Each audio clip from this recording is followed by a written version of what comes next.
তাহলে শ্যাম্পুটা কতক্ষণ রেখে করতে হবে? এটা 30 মিনিট, পরেরটাও 30 মিনিট। হাই এভরিওয়ান, আজকে মা আমাকে হেয়ার হাইলাইট করে দিচ্ছে। ফার্স্টেই বলি, আমি বা মা এই বিষয়ে কেউই প্রফেশনাল নই।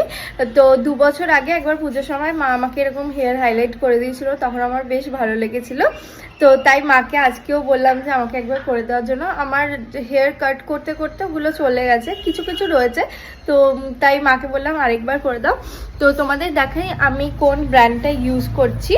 তো আমি ইউজ করছি স্ট্রিক্সের এই নিউ লঞ্চ করেছি এই হেয়ার হাইলাইটিং কিটটা। তো আমি এই কালারটাই করছি, এই কালারটা।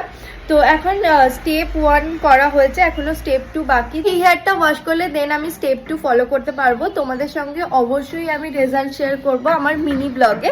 তো কালকে আমার মিনি ব্লগ আমি আপলোড করব, তোমরা অবশ্যই কিন্তু আমার চ্যানেলে চেক আউট করো।